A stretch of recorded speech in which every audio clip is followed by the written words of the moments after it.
So hello everybody, welcome to the user's guide. The thing about photography and trekking backpacks is that there are none. They're non-existent. Nothing is completely hybrid, and nothing does the job for both roles.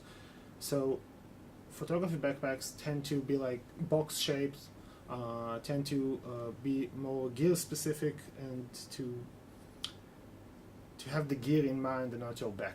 So you see the square shaped, the back is not streamlined, the back is not ergonomic. It's ergonomic like, well, you see they have those little cushioning, but the thing is not made in the shape of people's backs.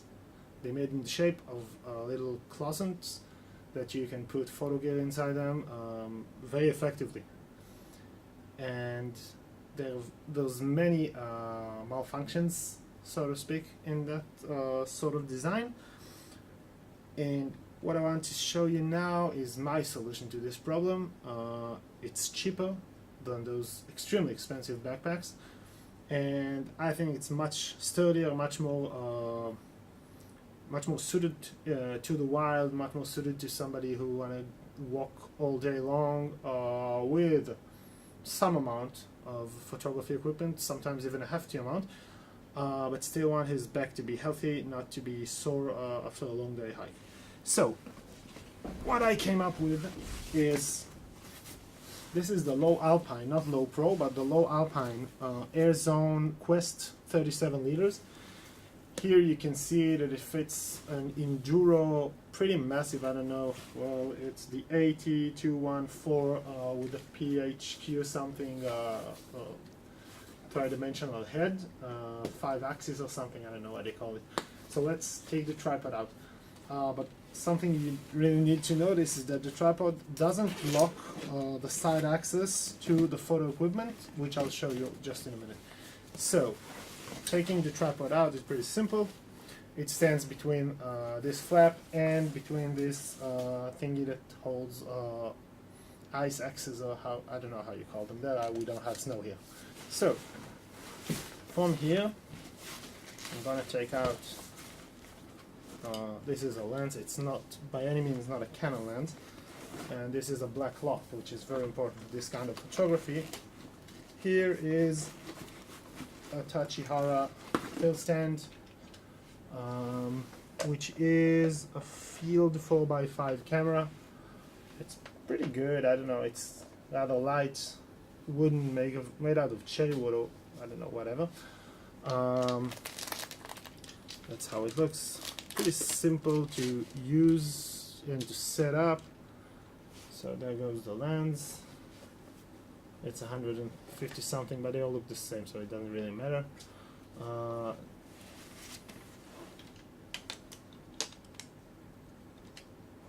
Not as easy when you don't see the thing.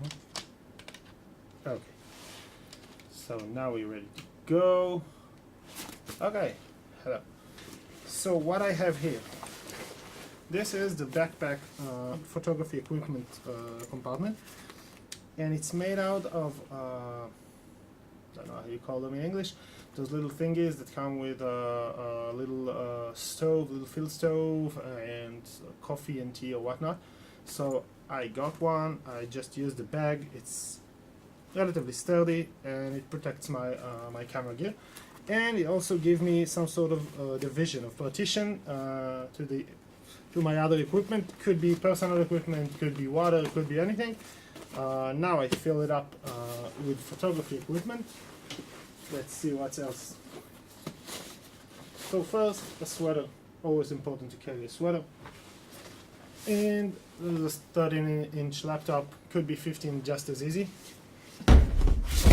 Go. Now we have a Canon 5D with a 50 with a hood on. This is an 85 1.8. This is a 17 to 40 f4. This is 135 f2. Never will I go hiking with this much equipment unless they'll pay me a lot. But some of you pervies do like to do that, so I respect that. That's okay.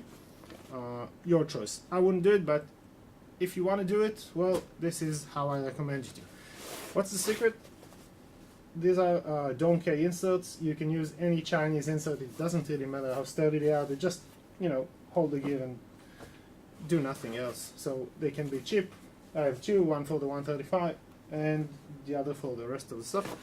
So this is the bag from the inside. It has loads of space here. You can put a day worth of equipment inside. You can put a water bladder or whatnot, and still have this compartment stacked full with equipment. Of course, the insert can go in here as well.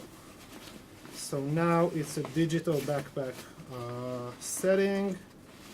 Just a little push, and that's inside. There's a double trapdoor setting. This can protect from the elements and from, you know, bangs and things that the backpack will have probably.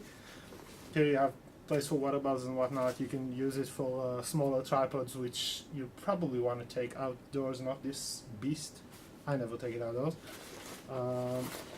You have this little compartment which I use for light meter and the wallet and keys and stuff. You can use it for film, you can use it for whatnot. This I use for the 4x5 inserts.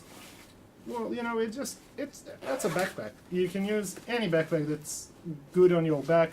You can use any backpack that open the way you want it to. Most backpacks open like this. Some of them had a partition, so you don't need as much padding as this one does.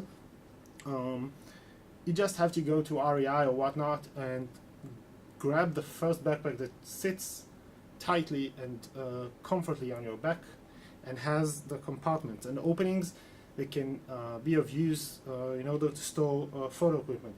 It will be better suited for your back, it will be better ergonomically, and it will last longer.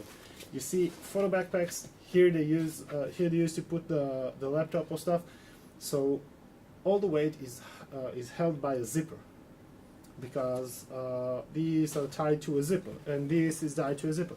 Here everything is stitched up together, and it's for human back, not for photography equipment.